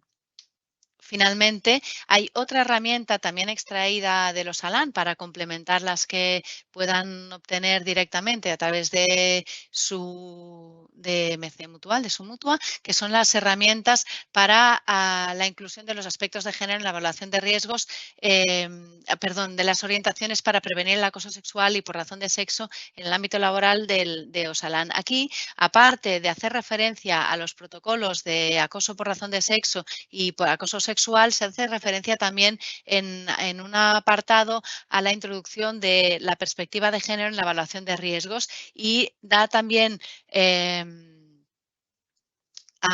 apuntes de aspectos que debemos o podemos tener en cuenta para incorporar esta perspectiva de género dentro de aspectos de gestión, de aspectos organizativos, de distribución del trabajo, aspectos culturales, aspectos de sensibilización, para recogerlos e integrar esta perspectiva de género en la propia evaluación de riesgos. Hasta aquí mi exposición. Espero que haya podido ser aclaratoria de algunos aspectos y esperamos a ver si tienen algunas dudas para intentar resolverlas en la medida de lo posible. Muchas gracias. Muy bien, muchas gracias, Elizabeth. Bueno, creo que has aclarado bastante la situación. Incluso me atrevería a decir que algunas de las preguntas que nos han empezado a llegar o que empezaron a llegar antes de tu intervención han quedado aclaradas. Pero bueno, yo las citaré, las nombraré y en todo caso, entre Francesc y tú, pues vais respondiendo. El hecho de que yo la dirija hacia Francesc o hacia ti, Elizabeth, no quiere decir que el otro no pueda intervenir, ¿vale? Bien, y sobre todo muchísimas gracias también por ajustarte bastante al tiempo. Ya sé que a veces es difícil, pero bueno, en tu caso lo has hecho. Muy bien, vamos a empezar con la primera pregunta que nos envía Montse Paretas. Me dice, ¿cómo contempla la ley dentro de una evaluación de riesgos si no se ha observado el riesgo? Yo creo que ha quedado bastante aclarado con lo que tú has dicho. Como nota en la categoría, como riesgo en sí, y si es así, ¿cómo se valora? Yo creo que ha quedado bastante claro en toda tu exposición. ¿Puedo? Sí, directamente. Adelante. Yo creo que sí, que ha quedado aclarado. Yo creo que estamos acostumbradas a ver en la evaluación de riesgos la única referencia que vemos relacionada con el género, con la posible situación de violencias, es hasta ahora era una columnita que indicaba si aquel puesto de trabajo podía estar ocupado por una mujer embarazada. Esta era toda la perspectiva de género que se introducía en las evaluaciones de riesgo. Y la profundidad con la que se aborda este aspecto, al menos en las evaluaciones que yo he podido ver, a veces habitualmente no es suficiente como para garantizar la seguridad y la salud de las personas trabajadoras embarazadas en este sentido. Entonces, creo que en todas las evaluaciones es posible introducir esta perspectiva de género y en todas las evaluaciones tendremos que incorporar la posibilidad de que se produzcan situaciones de violencia. Muy No se me bien. ocurre situaciones en que no. Hay un aspecto, si puedo Sí, añadir sí. una cosita que no tenía en la presentación, pero tenía en mente decirla y se me ha pasado. Es que la Ley Orgánica 1022 lo que no incorpora son modificaciones en el texto refundido de la Ley de Infracciones y Sanciones en el orden social, que es un aspecto que habitualmente puede preocupar a las empresas. No hay modificaciones en cuanto a la definición de los tipos infractores que puedan acompañar a las novedades legislativas que se incorporan. Las infracciones son las mismas, si no hay evaluación, si no hay formación, etcétera, las mismas que teníamos antes. Y dentro, porque están muy relacionadas, en el ámbito laboral sigue existiendo la infracción en materia laboral en el caso de que se produzca una situación de acoso sexual, de acoso por razón de sexo, y también existe una infracción relacionada con la vulneración del derecho a la intimidad y a la dignidad de las personas trabajadoras que podría venir relacionada con las situaciones de violencia. Ya está, sí. Yo, Bien.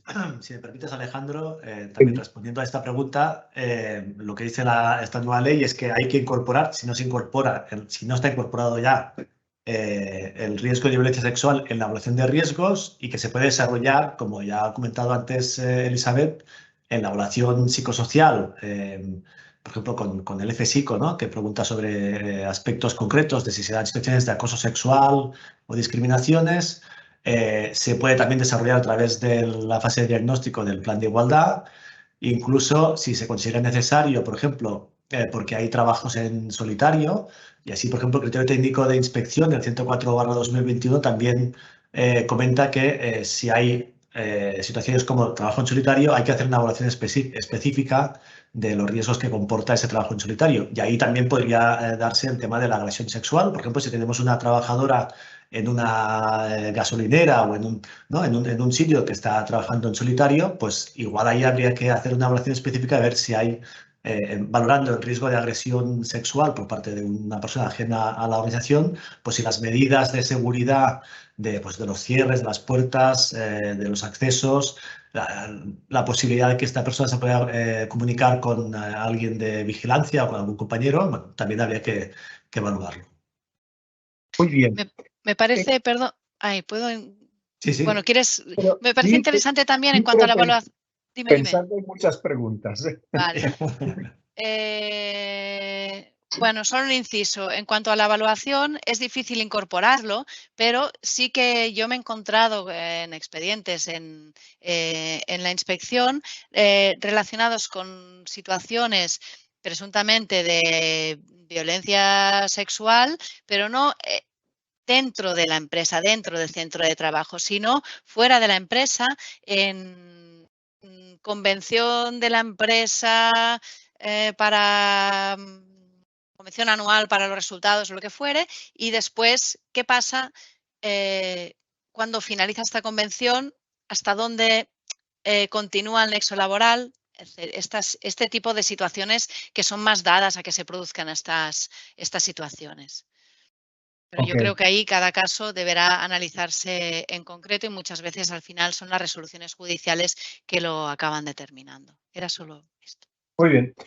Edu nos pregunta, ¿por qué solo trabajadoras? Es discriminatorio, ¿no? Sería lógico formar, se está refiriendo a la formación, a toda la plantilla, hombres y mujeres. Esto también ha quedado bastante claro que era para todos, ¿no? Yo entiendo que sí, que la ley se refiere explícitamente a las mujeres porque estadísticamente son las personas que reciben de forma mayoritaria este tipo de violencias, pero no excluye que las acciones de sensibilización deben ir dirigidas a todas y a todos. Exacto. Marina nos dice, ¿los cursos de formación sobre las violencias sexuales son obligatorios?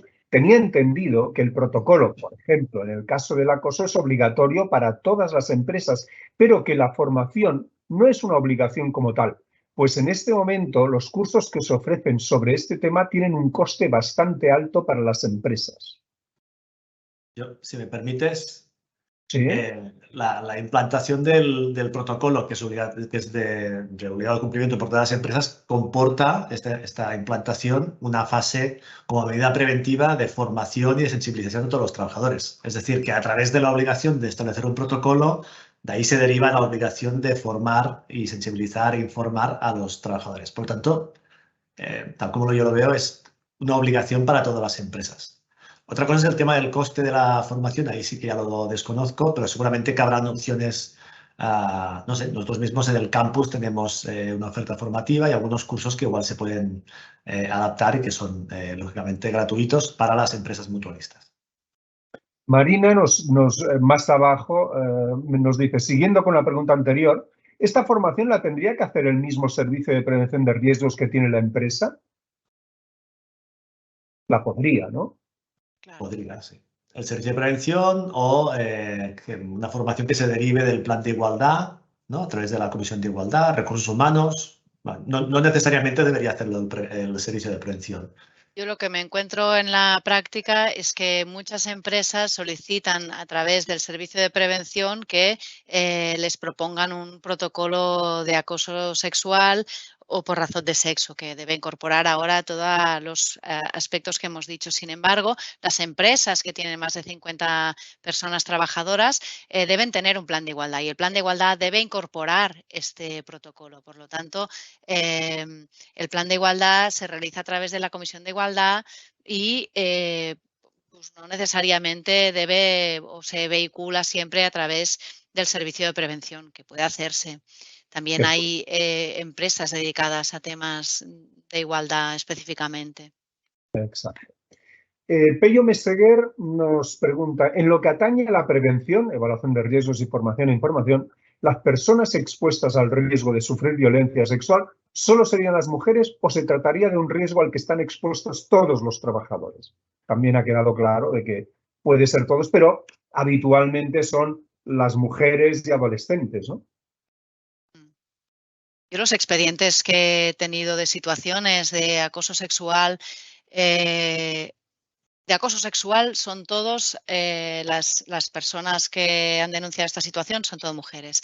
Y acoso por razón de sexo sí que es verdad que algunas veces hemos analizado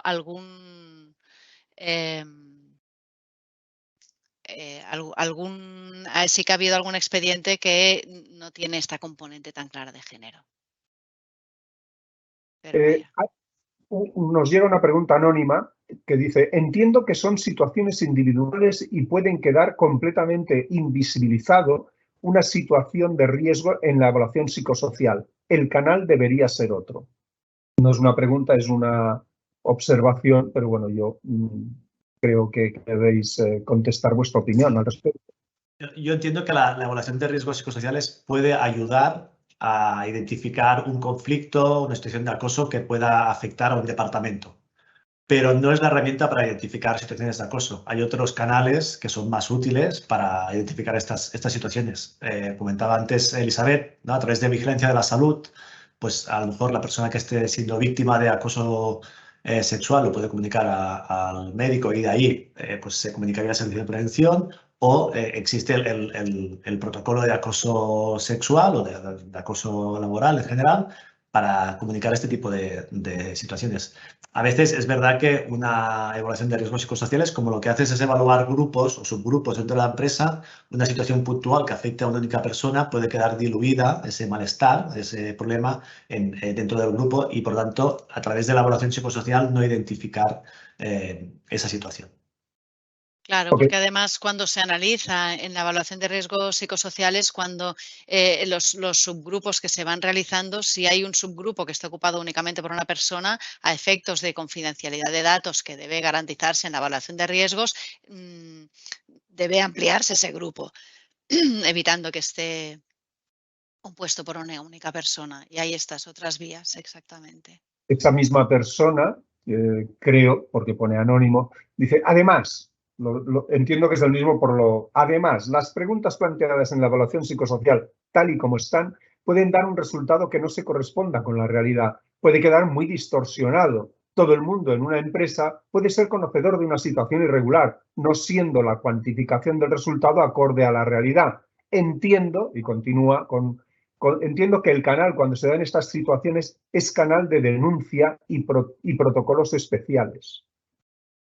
Claro, a nivel estadístico los resultados te reflejan el resultado o la situación o la percepción del grupo, ¿no? Si hay una persona que está sufriendo una situación de acoso puntual, pues esa respuesta de esa persona, que puede ser una víctima, pues queda diluida en la percepción del grupo cuando le preguntas sobre cómo está en su trabajo. Ahora bien, también es verdad, y antes lo comentaba Elizabeth, que en metodologías como por ejemplo el FSICO hay preguntas concretas en las que se te pregunta pues, si eres conocedor de alguna situación de acoso sexual. Bueno, ahí igual quien realice la evaluación psicosocial puede ir a fijarse en esa pregunta y si observas, ¿no?, que hay unas respuestas en positivo o que varias personas en un departamento te dicen que efectivamente son testigos de una situación de acoso laboral o sexual, pues ya no te fijes tanto en si el porcentaje, o bueno, pues si hay gente que afirma que sí, igual eso puede motivar una segunda fase de la evaluación ya más dirigida a conocer qué está pasando en ese departamento. Sí, debe ser al menos una señal de alarma, una señal que provoque una actuación por parte del servicio de prevención que esté realizando esa evaluación que traslade luego a la empresa para intentar. Es verdad que no puedes ir a buscar quién ha respondido porque no es el objeto de la evaluación, pero sí puedes hacer acciones de sensibilización o tener una alerta de que puede ser que esté pasando algo en ese puesto de trabajo, en esa sección, etcétera. Muy bien. ¿Cómo, otra persona anónima, cómo integramos los cambios en la evaluación de riesgos? ¿La empresa tiene la obligación de tener el apoyo del Comité de Seguridad y Salud Laboral o Comité de Igualdad? No, yo creo que no prevé esto. No es una obligación, tiene la obligación de participación. O sea, tienen, al revés, la representación de las personas trabajadoras tienen el derecho a participar en la realización de las evaluaciones de riesgos, de estar presentes en las visitas, de ser notificadas de los daños a la salud que se hayan podido producir, todos los derechos que tienen a través de la Ley de Prevención de Riesgos. Sí, la empresa tiene la obligación de permitir esa participación. En ese sentido, sí, pero no como obligación, es más bien como derecho de la representación. Ok. Luis Risco nos pregunta, ¿desde qué momento se observa la obligatoriedad de realizar la evaluación de riesgos con los criterios determinados en la presentación? ¿Desde qué momento? Sí, ¿desde qué momento se observa la obligatoriedad de realizar la evaluación de riesgos con Ya, esos desde criterios? la entrada en vigor. Ok, está claro. Otra pregunta de una persona anónima. Si el riesgo de violencia sexual resulta trivial según la evaluación de riesgos, ¿debe adoptarse necesariamente alguna medida preventiva o impartirse formaciones específicas en esta materia a los trabajadores? Yo creo que la formación te indica la normativa que sí. Acción de formación, eso sí, y se puede incorporar como medidas de sensibilización. Es fácil incorporarlo como dentro de un código de buenas prácticas, la política empresarial, pero tiene que ser algo que la empresa lo adopte como propio. Por eso yo intentaba incidir en el tema de los estereotipos y de intentar tener otra visión de las cosas. No es una obligación, La es como empresa una lo adopte necesidad. como un valor y lo transmita a través de campañas de sensibilización. Sí. Y que se traslade a la actuación empresarial, a la línea jerárquica, que sea una política empresarial que sea política empresarial de verdad. Yo en la pregunta que hacía esta persona anónima, dice que si el resultado de la evaluación de la violencia sexual resulta trivial, entiendo que lo que está planteando es que vamos a evaluar el riesgo de violencia sexual con la metodología que evaluamos otros riesgos como los de seguridad, ¿no? En el sentido de valorar la probabilidad de que ocurra una agresión sexual y la severidad de las consecuencias. Pero esto a mí me parece que no aplicaría, o que me parece absurdo aplicarlo así. Simplemente es constatar que por el hecho de haber mujeres existe un riesgo implícito de violencia sexual y por lo tanto hay que sí o sí actuar y no valorándolo en función de, en mi empresa, si el riesgo es muy probable o poco probable de que ocurra una agresión sexual, ¿no? Pero el hecho de haber mujeres, existe de por sí un riesgo de violencia y por lo tanto hay que formar, hay que informar y hay que valorar pues si el entorno de trabajo, la cultura de la empresa, etcétera, etcétera, favorece o no el acoso, la agresión o la discriminación. Ok, otra pregunta que creo que viene de la misma persona. Si el riesgo de violencia sexual resulta trivial, según la evaluación de riesgo... No. Sí. Según... Esta ya la hemos hecho. Impartirse formaciones específicas, sí. Fuera. Aparte del FEPSICO, ¿hay otra herramienta? Sí. Sí. Sí, bueno, tú misma, Elizabeth, si quieres responder.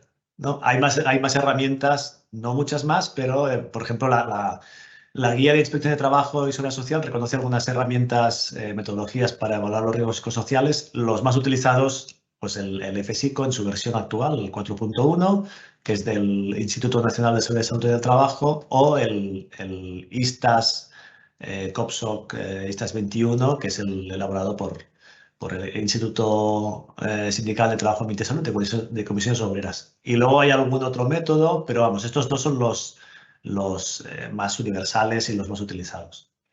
Sí, yo luego únicamente apuntaría estas guías que incorporan estas que les he citado de los Alan o las que citó antes Francesc Martí, que tienen en su organización, además de el criterio de la inspección de trabajo que aporta también el 104 en materia de situaciones de discriminación y de acoso, aporta algunos aspectos que se pueden tener en cuenta y que pueden ayudar en el momento de realizar la evaluación propiamente. Ok, si ya se dispone de protocolo de acoso sexual en la empresa, ¿la actualización del mismo se debería hacer preferentemente por parte de la Comisión de Igualdad o tiene que ser por parte del Servicio de Prevención? Bueno, a ver, es lo mismo que antes. Si la empresa tenía un plan de igualdad y tenía una comisión de igualdad y había sido la responsable de la elaboración del protocolo de acoso, pues que lo acabará actualizando esa misma comisión que lo había elaborado anteriormente. Si antes lo había elaborado el Servicio de Prevención, pues probablemente lo pueda actualizar también el Servicio de Prevención. Yo insistiría aquí en la participación de las personas trabajadoras, dar pie a que participen las personas trabajadoras y que puedan incorporar aspectos que igual no se han tenido en cuenta sin esta participación. Esto ya no pasaría en la Comisión de Igualdad, pero... Muy bien. Respecto a la cuantificación a poner en la evaluación, ¿cuál sería si en la empresa no se tiene constancia de ningún caso que se haya dado violencia sexual a lo largo de los años? Quiero decir, ¿qué probabilidad se marcaría? Muy baja. Bueno. El muy baja lo he dicho yo, ¿eh? Sí, nada. Es lo que decía antes, no valoremos el riesgo de violencia sexual en los términos que utilizamos en otros ámbitos de la prevención, de probabilidad de que ocurra un accidente y gravedad de las consecuencias. De hecho, en la evaluación psicosocial no se mide con estos parámetros y en este caso aún menos. Yo creo que es por el mero hecho de que haya mujeres en la empresa, existe un riesgo implícito de que haya situaciones de violencia sexual y eso conlleva la obligación de adoptar medidas, sin entrar en valorar si la probabilidad de que ocurra la agresión es alta o baja, entiendo yo. Begoña nos dice, bueno, aparte de darnos las gracias o daros las gracias por las ponencias, ¿no sería necesario también evaluar el riesgo de violencia y acoso sexual también en hombres? Claro, se puede hacer. Volvemos Sí. a lo de antes, ¿no? Sí, de todos modos, las estadísticas son rotundas, ¿no? Quien sufre violencia sexual mayoritariamente son las mujeres y, por tanto, sobre quien hay que dirigir la protección y las medidas son las mujeres, entiendo yo. Jennifer nos dice, en cuanto a los beneficiarios y beneficiarias de esta nueva ley, en los ejemplos aportados por los dos ponentes, no se incluye al colectivo de las contratas y subcontratas, vigilancia, limpieza, etc. Únicamente al personal propio, indefinido, temporal, becarios y voluntarios y al personal puesto a disposición. ¿Esto es así? No se incluye en el ámbito de aplicación, no se incluye como beneficiarias, pero se hace referencia a toda la a todo tipo de relaciones que puedan establecerse en el ámbito laboral. Y en todo caso, tenemos la obligación de coordinación de actividades empresariales entre empresas. Cuando hay empresas concurrentes en un mismo centro de trabajo, de ahí se derivan obligaciones. Y ya antes de la aparición de esta ley, sí se pueden producir situaciones de acoso sexual entre empresas subcontratistas y la empresa del centro de trabajo, y sigue siendo una situación de acoso. Y luego hay que ver, hay que dirimir en función de cada caso de dónde viene la responsabilidad, qué es lo que ha sucedido, por qué ha sucedido, etc. Muy bien. Alex nos pregunta, ¿qué diferencia en cuanto a medidas preventivas habrá que aplicar entre el riesgo de acoso sexual y el riesgo de violencia o relaciones personales? Bueno, el de violencia amplía el abanico. Amplía el abanico a otro tipo de situaciones, como decíamos, por ejemplo, en el ámbito digital. ¿Qué pasa si a mí me van mandando, yo qué sé, mails con contenido sexual o me mandan bromitas? Yo creo que lo comentábamos el otro día. Antes, sí recuerdo, por ejemplo, una situación en una actuación que se producía una trabajadora que declaraba que estaba siendo víctima de algún tipo de acoso porque se encontraba cuando llegaba al trabajo posits enganchados en su pantalla con bromas de carácter sexual, ¿no? Entonces, ahora no son posits, ahora son otro tipo de formas de comunicación, pero en todo caso la ley amplía esta situación. Va un poco más allá del acoso, no tiene por qué ser acoso, puede ser una violencia sexual. Puede producirte una situación de violencia sexual el hecho de que te manden este tipo de mensaje, aunque sea uno. Una pregunta, y esa te la hago yo. ¿Hasta qué hora podemos contar contigo, Elizabeth? Porque es que siguen habiendo preguntas Seguimos, ¿no? ¿Seguimos? Porque tú me dijiste que tenías un compromiso. Tengo que ir a la universidad después, pero tengo margen. Vale, pues seguimos. Respecto a que esté incluido en la evaluación de riesgos, si una empresa tiene 1000 centros, ¿qué puede hacer para tenerlo incluido lo antes posible en todas, teniendo en cuenta que las revisan cada 3 años? Pues darse prisa, porque tiene muchos centros.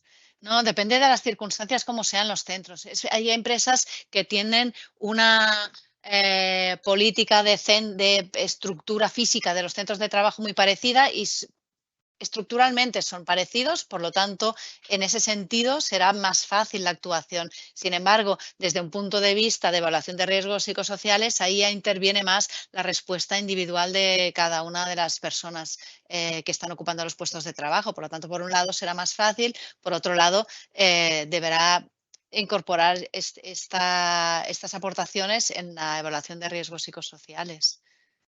Ok. Desde el punto de vista penal y teniendo en cuenta que cualquier caso de acoso puede dar lugar a responsabilidad jurídica de la empresa, ¿pueden utilizarse los mismos canales de denuncia de compliance? ¿Consideráis además importante incluir el departamento de compliance en casos de incumplimiento?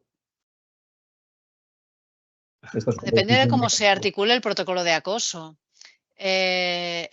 Muchas veces las medidas articuladas para hacer frente a situaciones de acoso sexual por razón de sexo y ahora además situaciones de violencia sexual debe definir yo me siento víctima de una situación de violencia sexual o de acoso sexual o de lo que sea, porque ahora hay que incorporar también el acoso moral, indica la ley, todo tipo de situaciones de acoso. Ahí tengo que tener yo claro dónde tengo que dirigirme y cómo tengo que dirigirme y que me garantice esta forma de comunicación mi intimidad y que la persona que le esté, o sea, que tenga posibilidades de comunicación garantizando que pueda no ser la persona a la que tengo que comunicar, la persona que esté acosando. ¿Me refiero? Sí, yo Tengo creo que ahora tener la vía de cómo hacerlo. y ahora creo que hay la tendencia de aprovechar sinergias y utilizar el canal de compliance que existe ahora la obligación de implementar en las empresas como el canal a través del cual se puede denunciar, entre otras cosas, las situaciones de acoso laboral. Pero como decía Elizabeth, yo creo que esto, el protocolo, tiene que, en cada empresa hay que valorar si el canal de compliance se integra como un canal útil para el protocolo de acoso sexual. Una decisión de la empresa, perfecto. Marina nos dice, por tanto, entendemos que en caso de ser una empresa donde solo trabajen hombres, como pueda suceder en un taller mecánico, por ejemplo, ¿no sería necesaria la formación en violencia sexual al no existir un riesgo implícito? No hay mujeres, entonces hay obligaciones explícitas de esta norma que no serían aplicables. Pasarían a serlo cuando hubiera mujeres. Sin embargo, sí existe la obligación de la integración de la perspectiva de género en la evaluación de riesgos y, por lo tanto, sí existe la obligación de sensibilización. ¿Vale? También recuerdo alguna actuación en talleres en los cuales había diversos talleres y en uno de ellos sí había una mujer y esa mujer en un momento fue víctima de una situación que ahora calificaríamos de violencia sexual porque por error recogió un recado que no iba explícitamente dirigida a ella y tenía un contenido sexual. ¿Vale? Entonces, es verdad, en ese centro de trabajo no hay mujeres, pero en otros sí. Puede ser que se incorpore una mujer ahí. Hay que igual sensibilizar a las personas que no hace falta tener este tipo de relaciones con las compañeras y compañeros de trabajo. Al final, nos pregunta una persona anónima, al final tener un protocolo de acoso es para proteger a la víctima y detectar la situación de peligro. Como prevencionistas debemos ir siempre al riesgo. Por eso entiendo que la formación es obligatoria, así como las campañas de sensibilización si no eliminamos el riesgo desde el origen. Estoy de Sí, acuerdo. antes decía que el protocolo es más que el procedimiento en caso de denuncia, sino que el protocolo incluye medidas preventivas para evitar que puedan darse situaciones de acoso laboral, moral o sexual. Y por lo tanto, la formación es una de estas medidas preventivas que hay que implantar dentro del marco de los protocolos. Otra persona anónima nos dice, se ha indicado que hay que evaluar el riesgo de acoso sexual en los puestos en los que exista una mujer. ¿Cómo se actúa ante comportamientos provocados por estilo de mando similares de mujeres que ocupan puestos de mando o de dirección con hombres? ¿No se está comentando acerca del riesgo de agresiones, acoso por razón de sexo a contingente LGTBI? Es verdad, la ley es binaria en esto. Sí. No hace referencia transexual, hace referencia a lo que se refiere. No sé qué diría el colectivo LGTBI al respecto. De todos modos, esta ley es así. Sin embargo, el contenido tanto de la Ley Orgánica para la Igualdad Efectiva hace referencia también a mujeres y hombres, y a las normas en general, la Constitución, las normas europeas, la CEDAW que hemos hablado antes, hacen referencia a hombres y mujeres, pero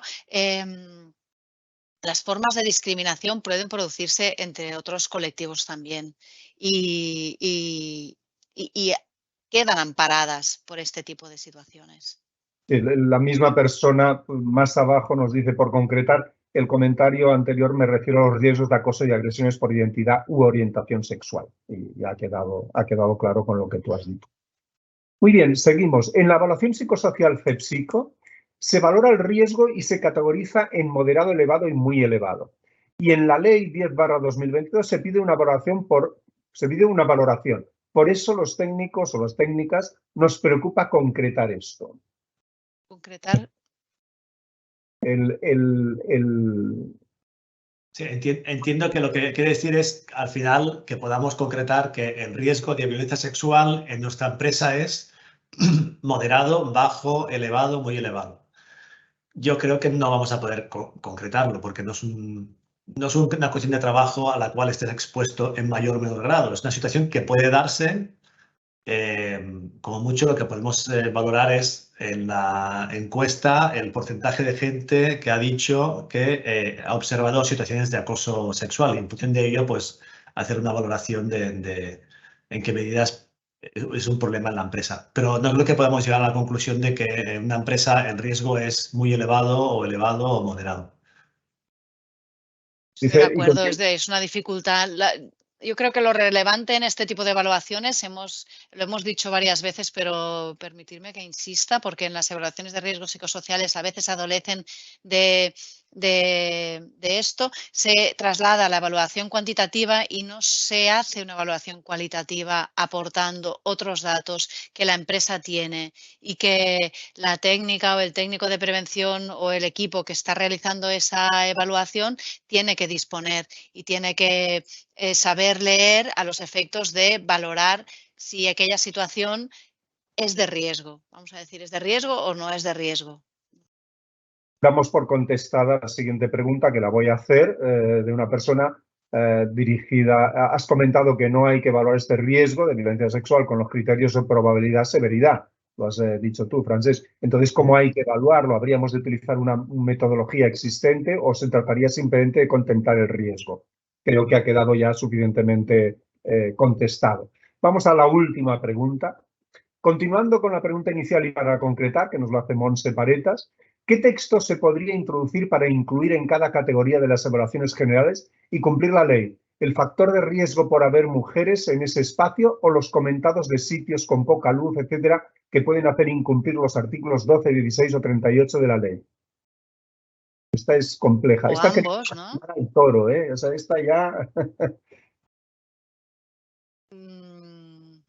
No sé qué decir.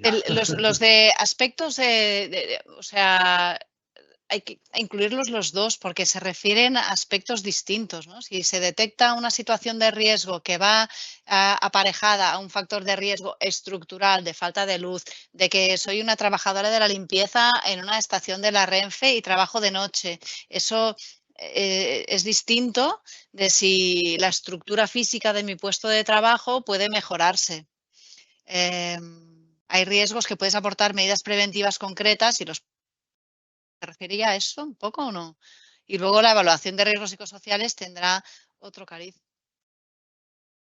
Es posible. Lo que pasa es que ahora ya entramos en esa dinámica de que seguimos dándole vueltas al tema de la evaluación, que es la parte complicada de todo este tema. En definitiva, todos entendemos que esto hay que hacer, que hay que sensibilizar, pero la parte de la evaluación pues no ha quedado claro. Probablemente queda mucho por desarrollar. Suerte que nadie nos ha preguntado por el tema del galardón, de la identificación que se va a hacer a la empresa que cumpla con todos los requisitos, ¿no? Pero bueno, al final yo creo que todavía queda mucho recorrido por desarrollar y se irá haciendo. De todas maneras, seguro que hay más preguntas, pero para cumplir con un horario de acabar a las 12, aquellas preguntas que nos puedan llegar a través del correo seminariosprl@mc-mutual.com las contestaremos, las trasladaremos a Elizabeth y a Francesc y las contestaremos. Antes de finalizar, indicaros que recibiréis por correo electrónico, en el correo que os habéis inscrito, el acceso a la grabación del webinario y que pondremos a disposición en las próximas horas a través de nuestro canal de YouTube. Y también os haremos llegar una encuesta online de valoración del webinario, la cual agradeceremos respondáis para conocer vuestra opinión, ya que nos ayuda mucho en la organización de próximos webinarios. Muchas gracias por vuestra asistencia. Sois la base fundamental que nos permite seguir promocionando la prevención y la salud laboral. Y como no, muchísimas gracias a los ponentes. Elizabeth, muchísimas gracias por contar con tu colaboración. Muchas gracias a usted. Y por último, también dar las gracias a Isa y a Elena. Están ahí detrás, no se les ve, pero sin su colaboración sería imposible la realización de este webinario. Nos vemos en una próxima ocasión. Hasta pronto. Adiós. Adiós.